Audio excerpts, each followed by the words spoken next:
Okay, so imagine you open your phone and it's pure chaos. Unread emails, missed calls, messages stacking like Jenga blocks, and instead of answering any of it, you simply vanish. That energy, that's not laziness, that's a trend. Let's break down 3 viral TikTok sounds that are basically documenting the collective burnout, independence arc, and emotional outsourcing of the internet right now. And why they're hitting so hard, let's get into it.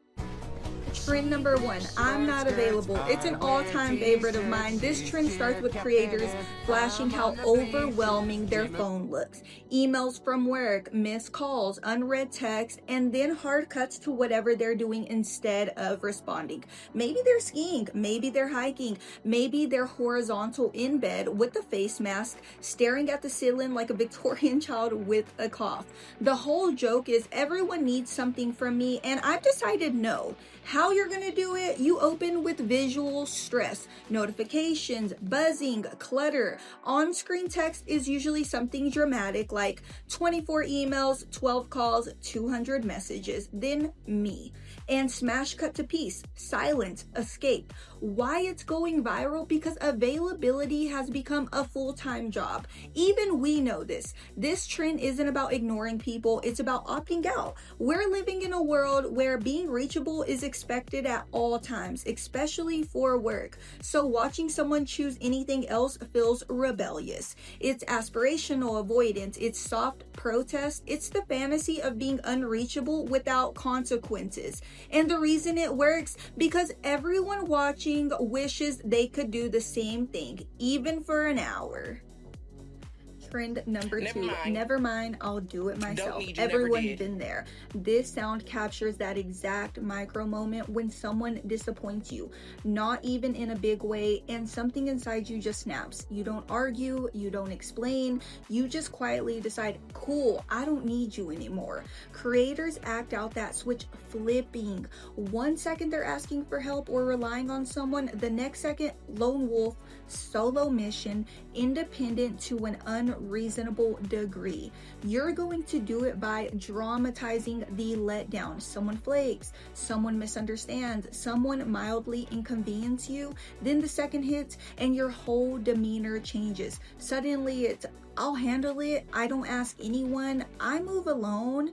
It's going viral because this is emotional self-protection dressed up as confidence. This trend resonates especially with people who are tired of explaining themselves, chasing effort, or feeling like a burden. The independence is petty, yes, but it's also empowering. It's the internet saying, I tried vulnerability, didn't love the results, and watching it feels validating.